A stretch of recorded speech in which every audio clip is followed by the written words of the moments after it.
हम लोग थोड़ा कॉम्प्लेक्स कंपाउंड के फॉर्मेशन को देखते हैं, ताकि सेंट्रल मेटल एटम और लिगेंड के बीच किस तरह से कोऑर्डिनेट बॉन्ड बनता है, ये बात हम लोग समझ लें। जैसे एक एग्जांपल लेते हैं कॉम्प्लेक्स कंपाउंड का, CuNH3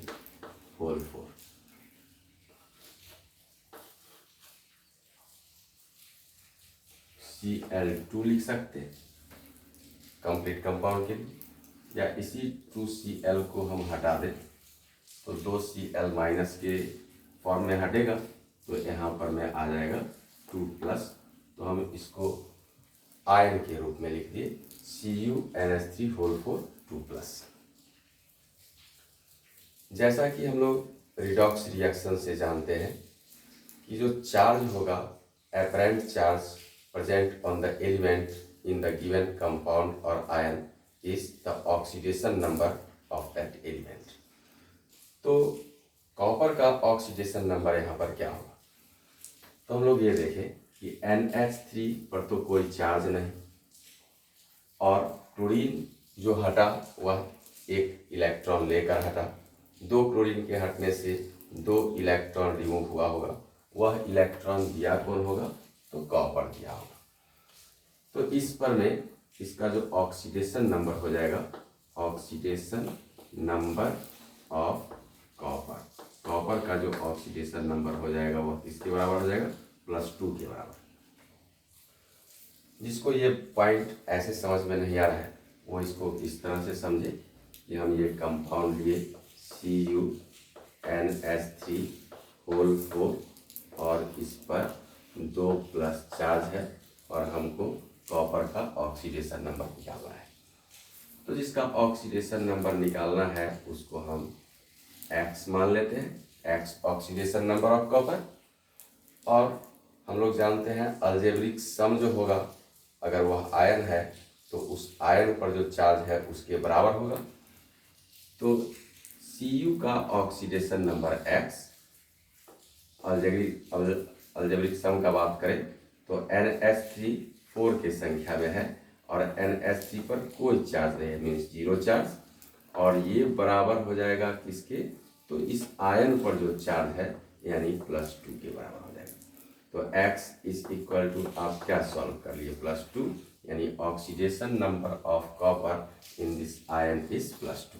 इस आयन में कॉपर का ऑक्सीडेशन नंबर कितने के बराबर हो गया, तो +2 के बराबर हो गया।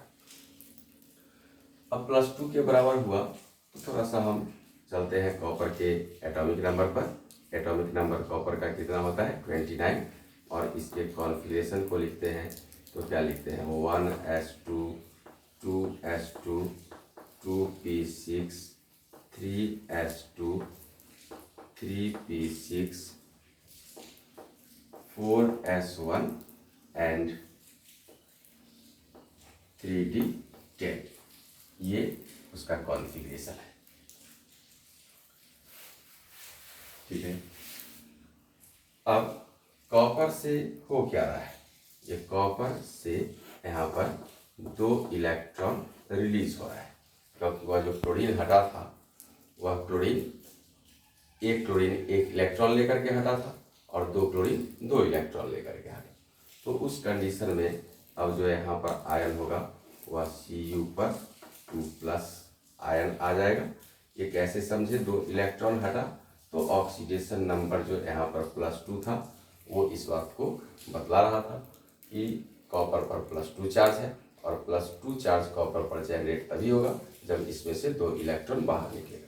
तो 2 इलेक्ट्रॉन बाहर निकला, तो अब इसका कॉन्फ़िगरेशन क्या हो जाएगा, तो 1s2 2s2 2p6 3s2 3p6 4s में से एक इलेक्ट्रॉन, पहले तो आउटर मोस्ट ऑर्बिट से इलेक्ट्रॉन निकलेगा और फिर 3d में से एक इलेक्ट्रॉन निकलेगा। तो थोड़ा सा ऑर्बिट वाइज अरेंज कर दें तो 3d9 एक इलेक्ट्रॉन निकला, और 4s में से तो एक इलेक्ट्रॉन था वो भी बाहर निकल गया, यानी 4s0।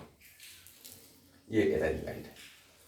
अब यहाँ पर जो NH3 है, ये NH3 है, इसके बारे में आपको क्या बतलाया गया, और ये Cu के बारे में क्या बतलाएगा, तो Cu है सेंट्रल मेटल एटम। Cu क्या है, सेंट्रल मेटल एटम। और जो ये NH3 है इसको आप बोलते हैं लीजेंड। NH3 को क्या बोला गया, लीजेंड। जो NH3 लीजेंड है इसके पास टेंडेंसी होता है पेयर ऑफ इलेक्ट्रॉन देने का। और NH3 वैसे हम स्पेक्ट्रोस्कोपिक सीरीज लिखाएंगे तो उसमें स्ट्रॉन्ग लीजेंड और वीक लीजेंड का सीक्वेंस लिखा दिया जाएगा। अभी आप ये समझ लीजिए, ये जो NH3 लीजेंड है यह लीजेंड क्या है, वीक लीजेंड है। NH3 वीक लीजेंड है। तो NH3 वीक लीजेंड है तो वो क्या कर सकता है, वैसे लीजेंड जो भी होगा वह पेयर ऑफ इलेक्ट्रॉन देने का टेंडेंसी रखेगा। मीन्स यह pair of electron central metal atom को डोनेट करता है। तो पेयर ऑफ इलेक्ट्रॉन किसको डोनेट करेगा, सेंट्रल मेटल एटम को। तो सेंट्रल मेटल एटम को जब पेयर ऑफ इलेक्ट्रॉन डोनेट करेगा तो सेंट्रल मेटल एटम को इम्प्टी ऑर्बिटल्स चाहिए ताकि पेयर ऑफ इलेक्ट्रॉन उस इम्प्टी ऑर्बिटल्स में एकोमोडेट कर सके। तो यहाँ पर जो हम डी सब सेल के 5 ऑर्बिटल की बात कर रहे हैं, जिसमें 1 2 3 4 5 6 7 8 एंड 9 इलेक्ट्रॉन्स हैं और एस ऑर्बिटल इम्प्टी है। लेकिन हमको चाहिए कितना इम्प्टी ऑर्बिटल्स, तो लीजेंड का संख्या कितना है, 4, यानी 4 पेयर ऑफ इलेक्ट्रॉन इसको दिया जाएगा सेंट्रल मेटल एटम को लीजेंड के द्वारा। तो वह जो 4 सेंट्रल मेटल एटम को लीजेंड के द्वारा दिया जाएगा 4 पेयर ऑफ इलेक्ट्रॉन, तो 4 इम्प्टी ऑर्बिटल्स चाहिए। इम्प्टी ऑर्बिटल्स यहाँ पर मिला कितना, 1।